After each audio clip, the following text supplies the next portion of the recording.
சூரா அஸ்-ஸஃப் அத்தியாயம் 61. மொத்த வசனங்கள் 14. அளவற்ற அருளாளனும் நிகரற்ற அன்புடையோனுமாகிய அல்லாஹுவின் பெயரால்.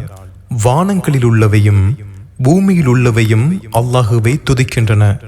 அவன் மிகைத்தவன், ஞானமிக்கவன். நம்பிக்கை கொண்டோரே, நீங்கள் செய்யாததை ஏன் சொல்கிறீர்கள்? நீங்கள் செய்யாததை சொல்வது அல்லாஹுவிடம் கடும் கோபத்துக்குரியது. உறுதியாக இணைக்கப்பட்ட கட்டடம் போன்று அணிவகுத்து தன் பாதையில் போரிடுவோரை அல்லாஹ் விரும்புகிறான். என் சமுதாயமே, நான் உங்களுக்கு அனுப்பப்பட்ட அல்லாஹுவின் தூதர் என்பதை அறிந்து கொண்டே ஏன் எனக்கு தொல்லை தருகிறீர்கள் என்று மூசா தமது சமுதாயத்திற்கு கூறியதை நினைவூட்டுவீராக. அவர்கள் தடம் புரண்ட போது அவர்களின் உள்ளங்களை அல்லாஹ் தடம் புரளச் செய்து விட்டான். குற்றம் புரியும் கூட்டத்துக்கு அல்லாஹ் நேர்வழி காட்ட மாட்டான். இஸ்ராயீலின் மக்களே, நான் உங்களுக்கு அனுப்பப்பட்ட அல்லாஹுவின் தூதராவேன்.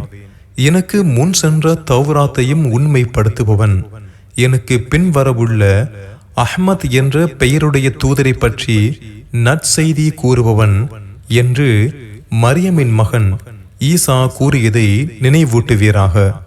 அவர்களிடம் தெளிவான சான்றுகளை கொண்டு வந்த போது இது தெளிவான சூனியம் என கூறினர்.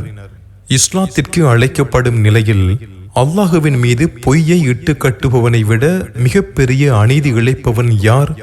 அநீதி இழைக்கும் கூட்டத்திற்கு அல்லாஹ் நேரு வழி காட்ட மாட்டான். அல்லாஹுவின் ஒளியை தமது வாய்களால் ஊதி அணைக்க நினைக்கின்றனர். தன்னை மறுப்போர் வெறுத்தாலும் அல்லாஹ் தனது ஒளியை முழுமைப்படுத்துபவன். இணை கற்பிப்போர் வெறுத்த போதிலும் அனைத்து மார்க்கங்களை விட மேலோங்க செய்வதற்காக அவனே தனது தூதரை நேர் வழியுடனும் உண்மை மார்க்கத்துடனும் அனுப்பினான். நம்பிக்கை கொண்டோரே, துன்புறுத்தும் வேதனையிலிருந்து உங்களை காப்பாற்றும் ஒரு வியாபாரத்தை நான் உங்களுக்கு அறிவிக்கட்டுமா? நீங்கள் அல்லாஹுவையும் அவனுடைய தூதரையும் நம்ப வேண்டும்.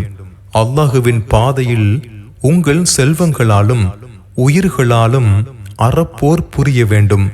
நீங்கள் அறிந்தால் இதுவே உங்களுக்கு சிறந்தது. உங்களுக்காக உங்கள் பாவங்களை அவன் மன்னிப்பான். உங்களை சொர்க்க சோலைகளில் நுழையச் செய்வான்.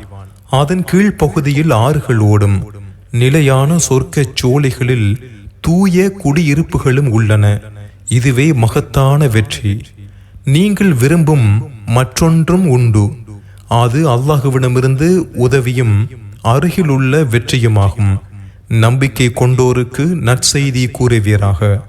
நம்பிக்கை கொண்டோரே, அல்லாஹுவுக்காக எனக்கு உதவுபவர் யார் என்று மரியமின் மகன் ஈசா சீடர்களிடம் கேட்டபோது, நாங்கள் அல்லாஹுவின் உதவியாளர்கள் என்று சீடர்கள் கூறினர். அதுபோல் நீங்களும் அல்லாஹுவின் உதவியாளர்களாக ஆகிவிடுங்கள். இஸ்ராயேலின் மக்களில் ஒரு பிரிவினர் நம்பிக்கை கொண்டனர், மற்றொரு பிரிவினர் நம்மை மறுத்தனர். நம்பிக்கை கொண்டோரை அவர்களுடைய எதிரிகள் விஷயத்தில் பலப்படுத்தினோம். எனவே அவர்கள் வெற்றி பெற்றனர்.